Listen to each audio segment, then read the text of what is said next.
So, what if our entire world isn't just a little bit flawed? What if it's fundamentally, structurally evil? Today, we're diving into a really challenging philosophical text that makes exactly that argument. It's a confrontational worldview, one that forces you to re examine the very nature of existence. So, just a heads up, this is not going to be a comfortable ride. Right out of the gate, this source material hits you with this Latin phrase from the movie Event Horizon: save yourself from hell. And wow, what a choice. It's not a gentle invitation, is it? It's an urgent, desperate command. This immediately sets this incredibly high-stakes tone for everything that's about to follow. And this is the central, shocking thesis of the whole thing. The author redefines our planet with this acronym, Early Anthropos Rutting Terra Holosphere. It's dense, it's aggressive, and it's a complete reframing of the world. And honestly, this one provocative idea is the foundation for everything we're going to unpack in this explainer. Okay, so the first core claim makes this direct and, frankly, startling equation. The philosophy presented here says that hell is Heil, which is an ancient Greek term for, primordial physical matter, which in turn is Earth. The argument isn't that our world is like hell, it's that our physical reality is, in fact, hell. And to even talk about this idea, the author coins a new term: planetary ponerology.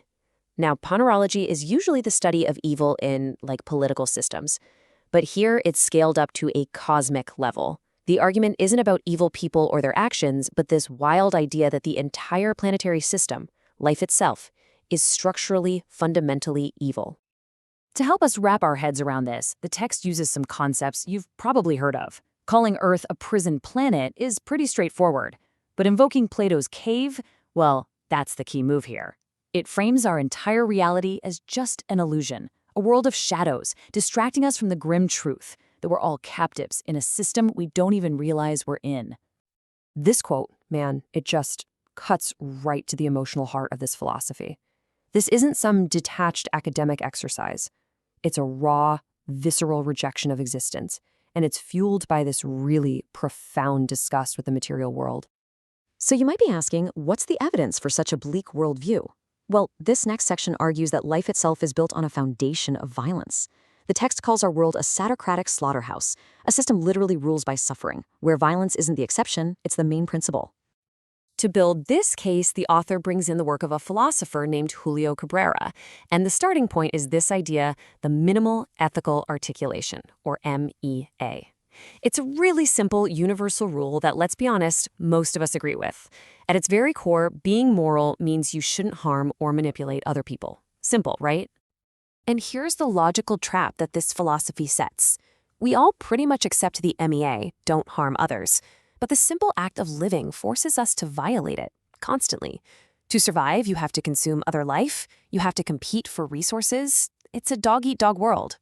So according to this logic, any morality that says life is good is a contradiction, because existence itself is fundamentally unethical.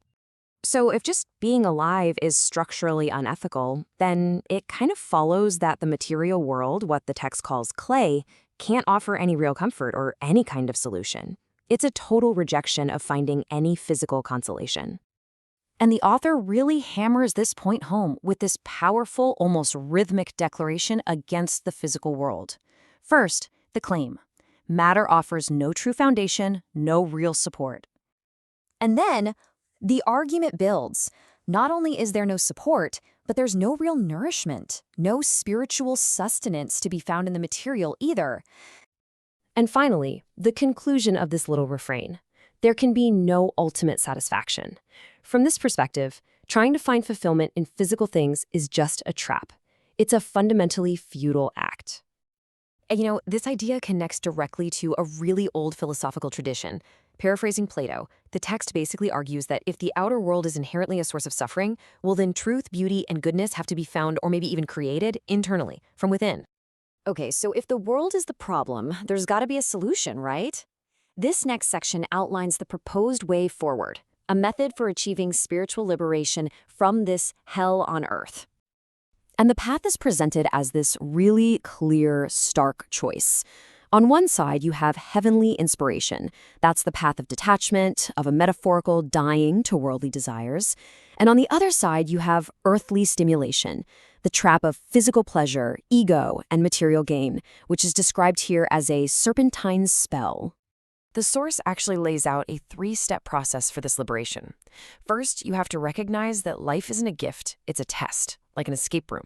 Second, you have to actively fight your own base animal instincts, what the author calls the inner gorilla grain.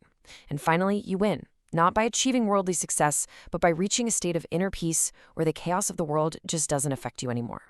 By using this very famous quote, the author completely reframes what spiritual victory means. In this context, overcoming the world isn't about some divine miracle. It's about achieving a personal, transcendent state of indifference to the game of life through some pretty immense self-discipline. Okay, and this brings us to the philosophy's most startling conclusion, especially when you apply it to all of humanity. This section completely reframes our very idea of global sanity. Now get ready for this. The text makes this incredibly specific and provocative claim that out of 8 billion people, only about 8,000 can be considered truly sane. The ones who have recognized the true nature of this reality. That is a jarring number, and it's meant to completely flip our perspective. So, what's the rationale behind that shocking number?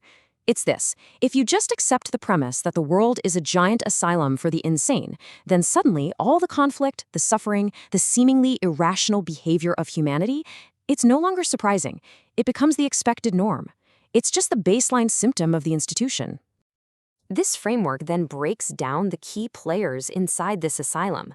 Our own biology, our DNA, is framed as an endogenous slave master driving our basic urges.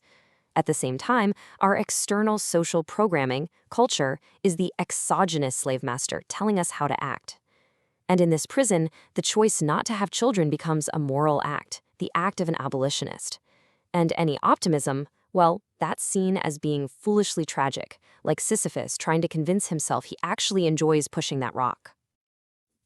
This quote from Kurt Vonnegut just perfectly captures that deep sense of cosmic dissatisfaction that runs through this entire philosophy.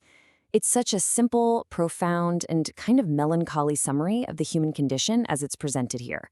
People did not like it here. And this brings us to the ultimate and very unsettling conclusion of this worldview. The source material pushes its own logic to the absolute limit. It doesn't just critique the world, it poses this final provocative question. If a system is fundamentally and incurably built on suffering, is the end of that system a tragedy, or is it a form of liberation? It's a deeply challenging thought, and it's the central question this entire philosophy forces us to confront.